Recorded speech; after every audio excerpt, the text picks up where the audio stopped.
Hello everyone, back again. I do apologise for the delay in putting out another video, but I've moved house and moved workshops and been a little bit busy, but we're back on track again now. So today's video I would like to go over Magnorail. It's a product I've used a little bit over the years, and it's so versatile for all sorts of things. You can use Magnorail for water projects, air projects, obviously cycling and cars, in lieu of Fella and those sort of systems. Today I'm going to go over a circus parade on my new HO animated layout. So I'll show you how I put all that together and talk over the process, the materials that I've used. And then hopefully by the end of it you'll be inspired to get some Magnorail yourself and have a go. Now, one downside to Magnorail is a lot of noise reverberates through your project. You can buy acoustic pin-up board from your local hardware store. Another product to help deaden any noise on your layout, and I particularly use this under my track as a sound deadening agent, is a high density foam. You can get this foam from your local upholsterer. Some hardware stores stock it. All you need is a 3 or a 5 or a 10 mil, if you like, high density foam. That will help alleviate a lot of the noise resonating through your layout as well. As with any of my displays, I start with a concept at least of an idea of what I'm after. I draw bits and pieces down just as a starting point. I don't have it in black and white, so to speak. I don't know exactly where things are going to go. The way I model is very organic, and things just evolve as I'm putting pieces together and see where they fit. My process after the design stage is I have a layer of insulating board as a base, and then the top layer of insulating board on top of that is the one that I actually cut out and lay all my track and everything in. With the Magnorail track does come with lots of little tabs with holes in them to screw this down to workbenches, that sort of thing. With the process that I use with the acoustic board, I don't need any of those. I trim them all off, and then I just cut the channel, the width of the track, and lay it in accordingly. As you can see here, you have to cut through both boards to install the motor, because that all protrudes down under the display. But the track itself, quite happy just to cut a groove through the top layer of acoustic board, and that will hold the track in position for you. No need to screw it down. I've cut thin strips of the high density foam. What I do is lay that down inside the channel. The track pieces sit on top of the foam, and when you put your top layer of styrene on, it'll compress the track down into the foam and create a seal at the top, so there's no risk of the track bouncing out or anything like that. Right, before putting the top sheet down, I like to do a dry run first. So obviously we'll get all the components together, we'll test everything out, we'll put the magnets on, that sort of thing, and give it a few runs, make sure everything's working as it should. With your Magnorail kit, you do get slides that you can fit to anything, a boat, a car, whatever you like. You drill holes in the base of it, fit the slide over the appropriate item you want to move, and away you go. I've just chosen another route here just to test the water, see what can be done.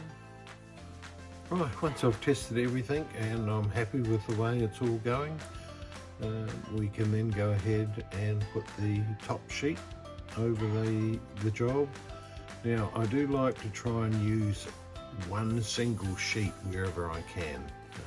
It's best if you can to avoid joins, but sometimes it's unavoidable depending on the size of the display you're building. If you do have to have a join in it, I personally like to put a piece of clear packaging tape on either side of the join. That way you know you've got a smooth transition for your figures to slide across. Paint, glue, those sort of things seem to stick well enough to it so you can carry on and do all your scenic as you would normally. So whatever medium you're using as your top cover, here I use a 0.8mm sheet of polycarbonate that I get from the local Officeworks, and I try and keep my displays in that size, so do it without any joins. Once all that's screwed down, again we do another test and then we start our scenic process. Right, now here's how I do my figures. I had in mind to obviously have some circus animals and performers, that sort of thing, and it's not very practical to put them on the sliders that Magnorail provide, so I came up with a solution that works for me, and this system works fine. I'm under no illusion that the figures aren't actually walking and that sort of thing.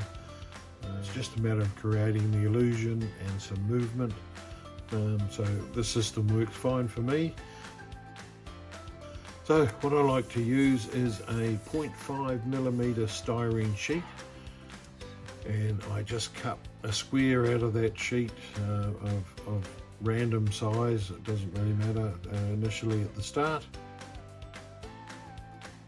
The magnets spaced out wherever you think is appropriate for the figure that you're using. I then place that styrene over the magnets. I then place a small dab of super glue where the magnets are bead. You then get your magnets. Now the magnets can be a bit tricky to sort out. I have a variety. What you've got to remember with the Magnorail system is the number of figures that you're having running around one particular loop will determine the draw on the motor. Obviously it's all friction. The more things you have, or the stronger the magnets you have, create more load on the motor. So just keep that in mind. The number of items that you need, the power of the magnet, and the other critical thing to think about is balancing your loop. If you think of the Magnorail loop, try and put your figures equidistant apart so that the load on the whole system is equal. If you put a clump of figures on one area, the motor can change speed. Once I have that sorted and I know where my figures are going and how many, I then get the appropriate magnet, drop that on top of the super glue. We then repeat the process on the foot of whatever it is that you're wanting to put around the track. A good tip here also is to maybe give the feet or the base of what you're wanting to stick down a light sand, just with a fine grit.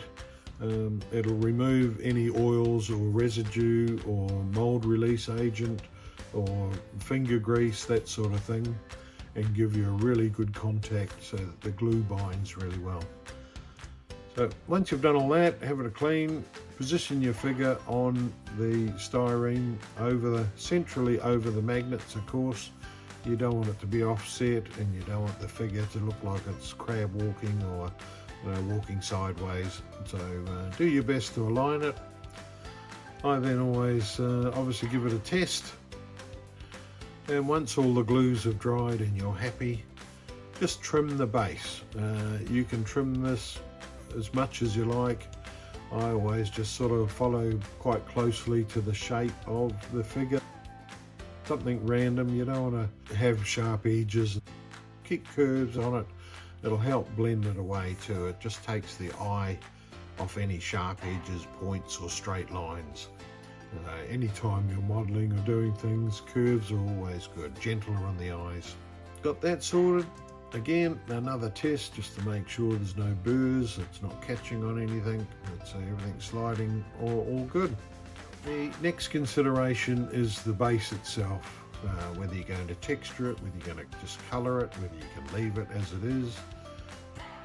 With this particular figure going on grass, I will scenic this with some flocking, and then it'll blend in with the grass that it's going to be moving around on.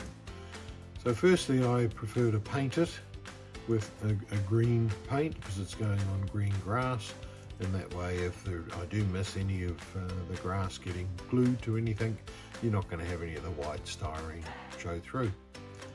So we give it a good thick liberal coat of the green paint or whatever colour you're using, and once all that's appropriately applied, we then put that I put that over the tub of static grass, being quite liberal, making sure that it gets in between the legs and the magnet itself, so that obviously it's blended away and it's camouflaged and you don't see it as it's going around the track. Now we give that a test, make sure it's all good. It's still sliding well, there's no glue or paint or anything got underneath, and it's creating more friction than needs to be there. And here's the finished product.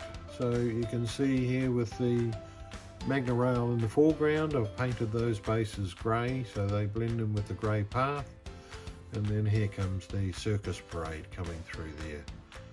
So we've got all those figures, styrene's all been cut to the particular shape.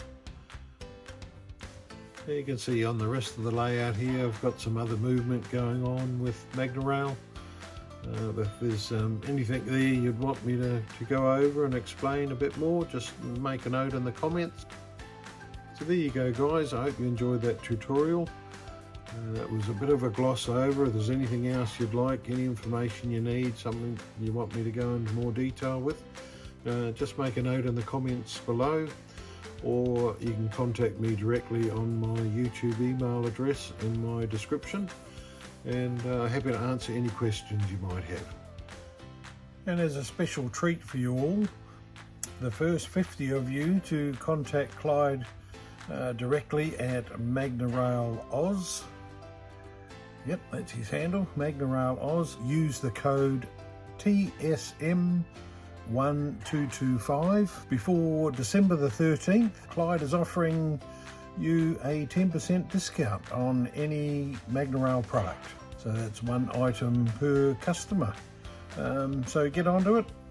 Contact Clyde today. I'll put the details in my description of this video. Jump onto Clyde's website, see what he has to offer, and anything on there up till December the 13th, you'll get 10% off. Please subscribe if you're first time here, if you've enjoyed what you've seen. Obviously I'm still new at this and getting the hang of it, but hopefully these will get better as time goes on. But yeah, I hope you've enjoyed, and if I can help you with anything, please make contact with me, and I'd love to see what I can do for you. Alright, all the best for now. Happy modelling. Bye guys.